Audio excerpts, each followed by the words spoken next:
about how we did it and maybe future directions for next year. But, as we're wrapping up field day this year, we were trying to do a preliminary point total. So both John and Fred were trying to work out the point details in their head, and both sort of collectively felt that we had maybe matched last year's score and bumped it up by 100, 150 points. We had worked very, very hard in terms of analyzing field day the previous year to make optimizations for this year. To a certain extent, we're a little bit disappointed. But as I sat there muttering to myself, what did occur to me is conditions were miserable this year. So before we get into much on the detailed analysis, I just want to give you some estimates that I put together, just casually, based on researching, competitive clubs and how they did throughout the years. 2010 was probably a middle-of-the-road year. It turns out what we did notice is 20-meter and propagation on the upper bands disappeared very early. We optimized on 40 meters to make up a little bit for it, but really a B-minus year. Last year, we experienced a net jump of about 1,800 points, and we were all sitting there congratulating each other. And here's what we didn't know. Last year might have been the best set of field day conditions for the previous 5 years and for the next 5 years, for all we know. And no kidding, our score jumped about 1,800 points. But now what we have to explain to you is the float the boat theory of field day scoring. And if you've ever heard them talk about the economy or tides coming in and out, it's the basic analogy that you really don't know where you are in any given year until you see how everyone else has scored, because this is a relative scoring event. So what we didn't realize at the time is, really, in a way, our net gain was about 800 points, because the average competitive club score jumped 1,000 points based on the transition conditions. This year, I knew conditions were bad. There was nothing to be had on VHF. 20 meters had a steady return, but was nothing extraordinary. 40 meters had a significant deterioration from the previous year. And so it didn't surprise me. And in fact, I was kind of pleased that we just had any kind of net increase, but only after talking to several very competitive clubs did we realize, no lie, this was the average drop-off for a lot of the competitive clubs last year. To put it a little bit more in perspective now that you've just seen relative conditions, take a look at this. Forgive my handwriting and the fact that Magic Marker has definitely seen better days. I didn't have enough room for the title to tell you. These are the scores of the most competitive clubs in our 3A category from the year 2011. There's quite a story to be told here. Now, both myself and Andy Siegel have been beating the bushes all summer long, trying to weasel claim scores out of clubs that we're in competition with. Some have been very cooperative, others just informed us by accident. My objective, a top 10 performance. That was my objective the previous year. See these guys right here? These are the people that Gene Arc and ourselves wanted to go up and throw rocks at, because this was a very competitive club that used to be 5A that dropped in our 3A category, beat Norwalk for best club score in New England in 3A, and furthermore, knocked us out of the top 10. We ended up 11th because they ended our category. Well, I'm sorry, wrong North Shore Club. It's these guys down here. This is an outfit out of California. But wherever you see some of the hieroglyphics, there's a story to be told. And this is where life gets really interesting. So where did we finish this year? Because last year we were sitting in the 11th spot. What was it, Terry? Nationwide overall score? Nationwide overall 3A. 3A, okay. Now the best analogy I can give you is this is like exit polling, which is right. Most of the time, chorists tell that to Al Gore, right? But we've done as good a job as we can putting together the statistics, and like I say, some of the stuff was easy to come by. Call these folks. It says Mississippi Valley, but they're actually in Minnesota, and got their club president on the phone. Hi, how you doing? I'm calling from SARA. We're just trying to see where we are in the class. You guys are real master performers. I'm just curious, how did you make out? And he goes, we made out real well, but we dropped out of your category. We did 2A. I said, that's funny, because I thought I heard a rumor that you were going to try and knock these guys off, who were the head of the grouping for 3A. He goes, well, no, because we didn't have the incentive to. We heard they went 8A. I'm trying to give you the Olympic figure skating analogy. You're the number 8 American girl, and the 6, 7 girls in front of you have fallen while doing their axel, and you're sitting there going, California group, no idea. Couldn't pry anything out of them. Don't know what they claimed. Orange County Amateur Radio Society, again, don't know. The funniest story in this whole mix is these guys, who are real characters. This is the Redneck Riviera Contest Club. Anybody know where the Redneck Riviera is? That's the Gulf Coast down in Cajun country. How good are these guys? It's another one of these clubs that's nothing but CW operators. 3A last year, this is what these guys cranked out. But they went to 2A. And you know what they scored as 2A? They came within what? 108 points of their previous year's total. Nothing out of these guys. These guys. Well, that was Andy. So Andy cozied up to him and eventually got the score to greet me when I got back from Maine. There's a certain amount of irony. North Shore Radio Association is the club I'd belong to if I'd never moved down here from Massachusetts. Well, well, well. They were New England champs last year. They were in front of us. They knocked us out of the top 10. They were off 1,500 points from last year. So, here's what I'm saying. History, not in our group, not in our group, not in our group. Who's in front of us still? GNARC, we managed to outpoint this year. They could have had a little bit better coverage in terms of their stations, but you know, looking back at it and knowing how the point totals followed, you know what? They just had a performance that was typical statistically of most of the competitive clubs in the top 10. Because I'm estimating 1,200 points off, and pretty much that's where they were. Well, we passed them. This was Andy's discovery. This was a real morale booster on field day. Oh, Terrence, I heard Province Radio Association, they could only muster 2A. The Sterling Park guys were the most forthcoming of any club I spoke to. Oh, hi Terry, it's pleased to meet you. You know, we went 4A because we thought we had the operators to do it. And overall, we dropped 1,400 points. Guys, look at the crowd in front of you. Who's left standing? I know nothing about these guys and don't know if they stuck in our category. Same thing for these guys right here. And again, don't know much about this North Shore group and where they came in as well. And like I say, guys, this is all sheer speculation. But who's in front of us? 2 clubs, if we base it on last year's score. And by the way, if we extrapolate the average drop to these guys, it's getting very close. I'm going to play this conservative. I want a top 10. We're in either 6th or 7th place. It could go higher. It depends on how many people drop down from a class above us because they were lacking an operator but still knew how to pull off the 3A formula. In a lot of instances, when you transition, it takes a year or 2 to figure out how you're competitive in a particular category, though. Looking at the crowd behind us, is there a possibility that 1 or 2 stations, much like us, are up-and-comers and that they may have passed us? Maybe. That's why I say 6th or 7th. Guys, we could go as high as 3rd or 4th in this class. We're going to have to wait till November until the official results come out. So, again, always resist the tendency to try and evaluate where you are on field day before you've established the relative conditions that affected everybody. So, Terry, could you just go back 1 second? Okay.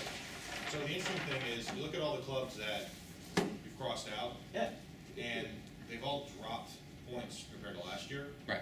And yet, despite the bad conditions, we actually increased points. Yeah. Not a lot, Right. 1 or 2%, but Hmm.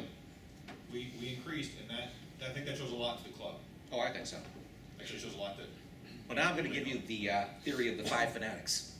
And it's too bad Matt's not here because he was the one that launched this discussion. And as anyone that knows me has ever heard me say, I've always been shooting for the best relative performance we could have. I always did want to make best in Connecticut and best in New England.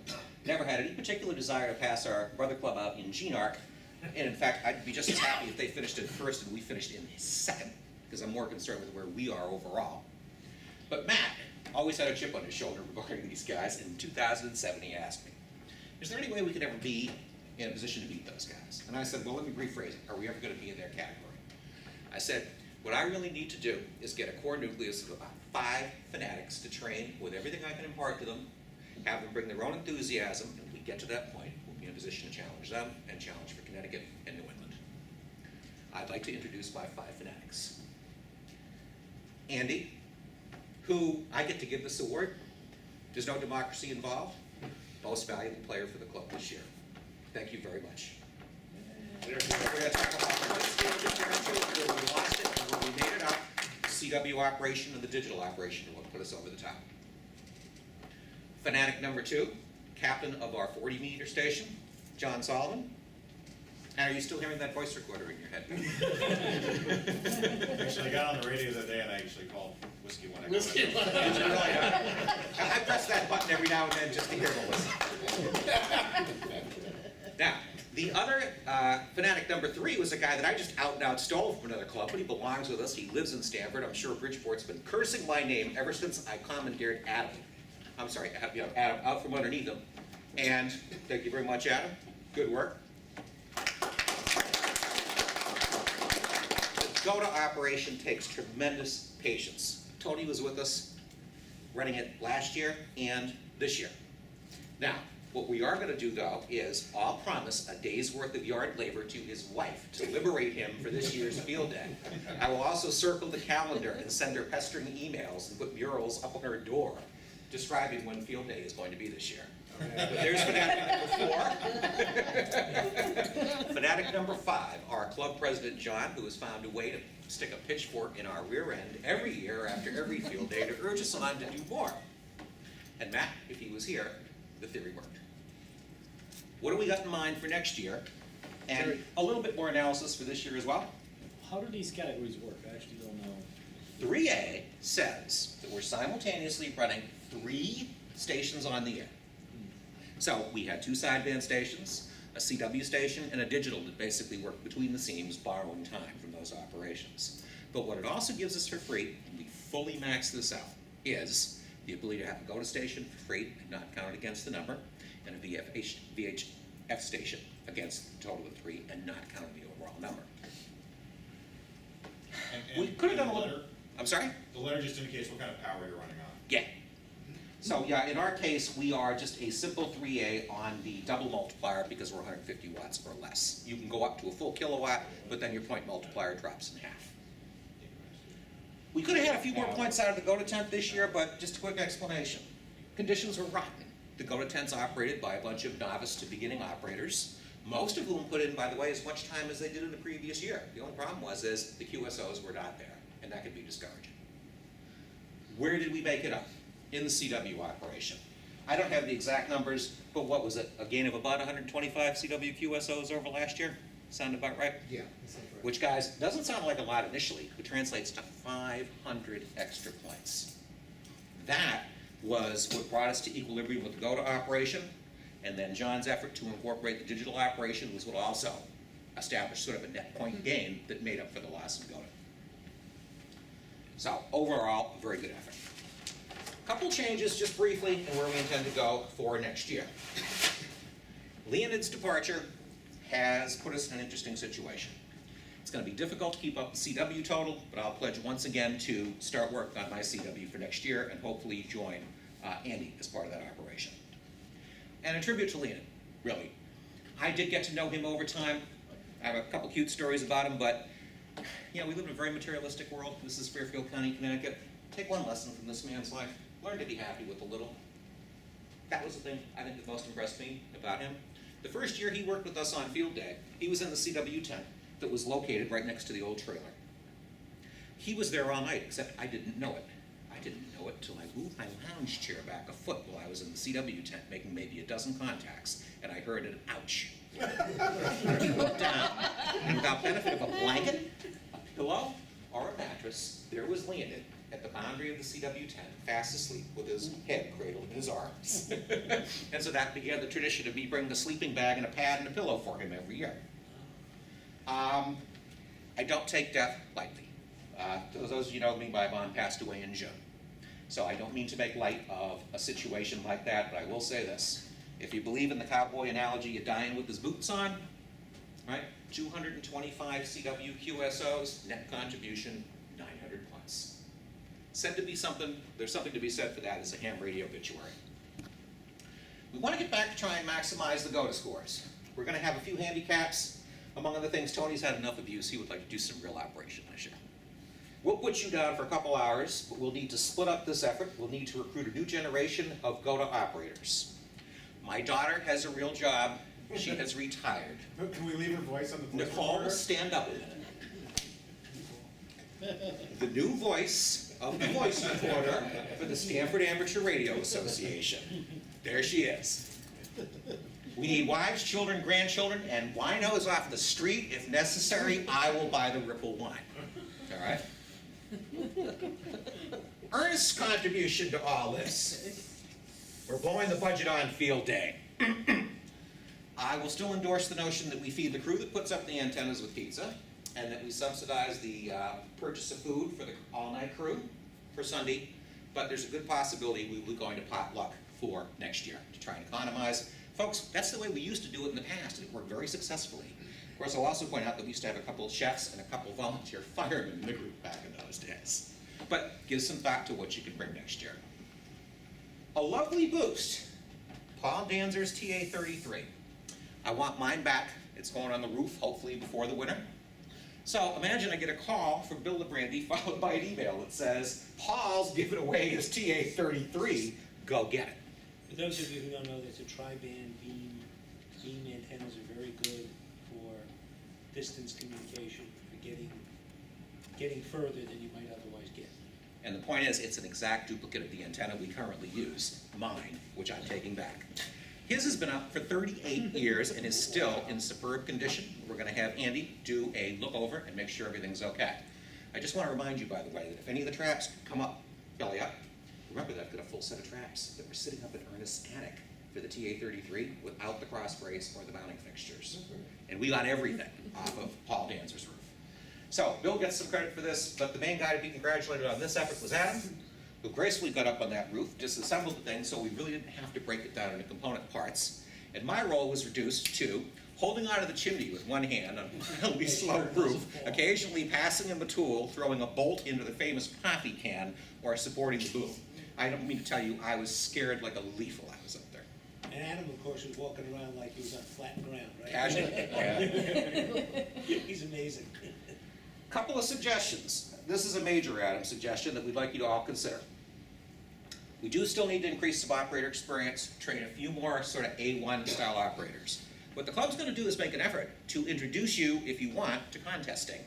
We're going to have to work this plan out. But if you've never seen contest operation and want to know more about it, perfect opportunity to see it and then apply what you've learned to field day. And I'll just point something out. I hope to have the time to do it, and I still have to fix my cannon because I have a pressure leak on it. But if I do, I'll be operating in the VHF competition this weekend. So if you're unaware of it, this is the VHF QSO party. Conditions are usually pretty good this time of year. And so if you have a VHF antenna on your roof and a rig that can work 2 or 6 meters, try getting on the air and seeing what it's like. It's a nice, slow, deliberate pace compared to some other rapid-fire contests that you may get involved This with. is usually sideband, not FM. That's just it. Yeah, most of the contests you will find are sideband operation of the VHF region because that's the easiest way to go out and get the QSOs. And also mostly horizontal orientation antennas, not vertical antennas. At those frequencies, if you're trying to work people, if you have a vertical antenna and you're trying to work people at horizontals, they're probably not going to hear you. Really? I have a vertical.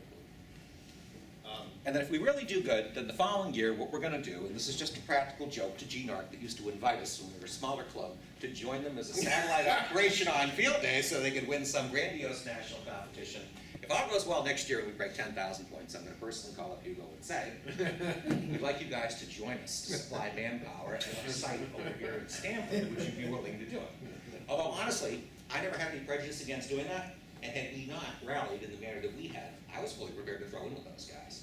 Because with a couple of additional operators, we might go all out and try and win the open New England category. To the best of my knowledge, though, our buddies in Nashua, the club whose playbook we stole 10 years ago, was still on the air, was still 4A, and I think they're top.